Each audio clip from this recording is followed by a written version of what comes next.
तो ये वीडियो होने वाली है ओला के ऊपर। इसमें मैं ज़्यादा नंबर क्रंचिंग नहीं करूँगा और आपको सिर्फ कंसेप्ट्स बताऊँगा, क्योंकि अगर मैं नंबर क्रंचिंग करूँगा तो जो कहानी है वो खो जाएगी। तो अभी लेटली आज ही न्यूज़ में आया है कि जो इसके मालिक हैं भाविश अग्रवाल, उन्होंने लगभग 2% से ज़्यादा का स्टेक इसमें सेल आउट किया है। और ये भी बता दूं कि इसका जो आईपीओ आया था वो 76 रुपये पर आया था, 76 रुपये पे। और इसने एक हाई बनाया था 157 का। और आज की डेट में यानी 17 दिसंबर 2025 में इसका जो शेयर है वो क्लोज हुआ है 32 रुपये 90 पैसे पे। तो आज इन्होंने एक प्रेस रिलीज दी है ओला ने कि इन्होंने अपने कुछ लगभग 3% से ज़्यादा का जो इनका एक ये स्टॉक्स जो थे वो फाइनेंसर के पास पड़े हुए थे, इन्होंने उसको छुड़वा लिया है। और इसको पढ़ के लगता है कि यार ये तो बड़ी अच्छी बात है, इन्होंने छुड़वा लिया है। और उसमें ये लिखा था कि प्रोमोटर का कोई लोन था, उसको पैसा देने के लिए प्रोमोटर को इन्होंने अपना ये स्टेक छुड़वा लिया है फाइनेंसर से। बड़ी अच्छी लगती है पढ़ने में ये बात कि देखो कितना अच्छा आप इनका वो है, इन्होंने अपना स्टेक छुड़वा लिया। बट एक्चुअल में सच्चाई पता है क्या है? सच्चाई ये है कि इन्होंने उस जो स्टॉक्स हैं उसको कोलेट्रल रखा हुआ था और उसके अगेंस्ट में पर्सनल लोन लिया हुआ था। ये पर्सनल लोन का यूज किया जा रहा था कृत्रिम को फाइनेंस करने के लिए, फंडिंग करने के लिए उसकी। बट ये लोन जो लिया गया था वो लिया गया था 2024 में, दिसंबर में 2024 में। उस टाइम इसकी वैल्यू लगभग 76 रुपये थी।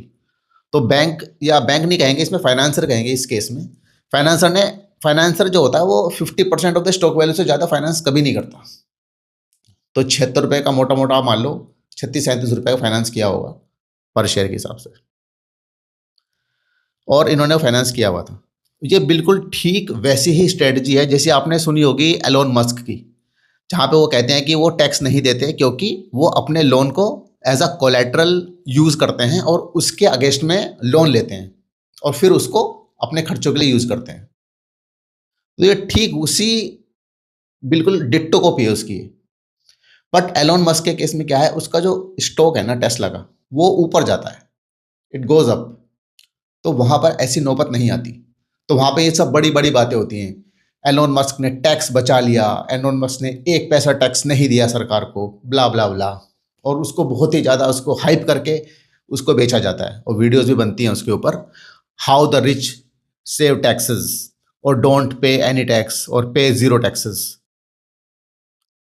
बट इस केस में भी यही अटेम्प्ट किया गया था, ओला वाले केस में भी। बट इसमें क्या हो गया कि ये शेयर गिर गया। अब गिर गया तो फाइनेंसर जो है वो तो या तो वो खुद सेल आउट करेगा, क्योंकि उसको तो अपना जो उसका एसेट है, जो लोन वैल्यू थी उससे डिफरेंस आने लग गया ना। जो लोन वैल्यू ज़्यादा हो गई और एसेट की जो वैल्यू है वो कम हो जाएगी अगर वो सेल आउट नहीं करेगा। तो उसको तो बेचने ही वाला था वो एनीवे।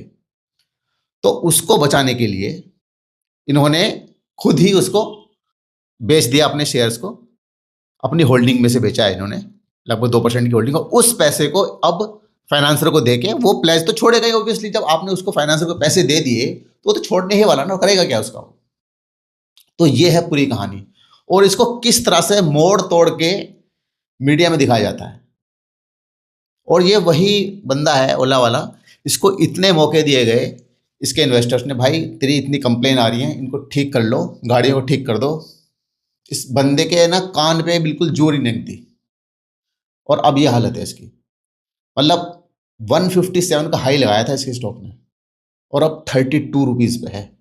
और एक अमर्जिंग इंडस्ट्री है, ऐसा भी नहीं कोई कि कोई ऐसी इंडस्ट्री में है कि जो ऑब्सोलीट होने वाली है। अमर्जिंग इंडस्ट्री है ये, इलेक्ट्रिक व्हीकल्स, उसमें भी ये हाल है।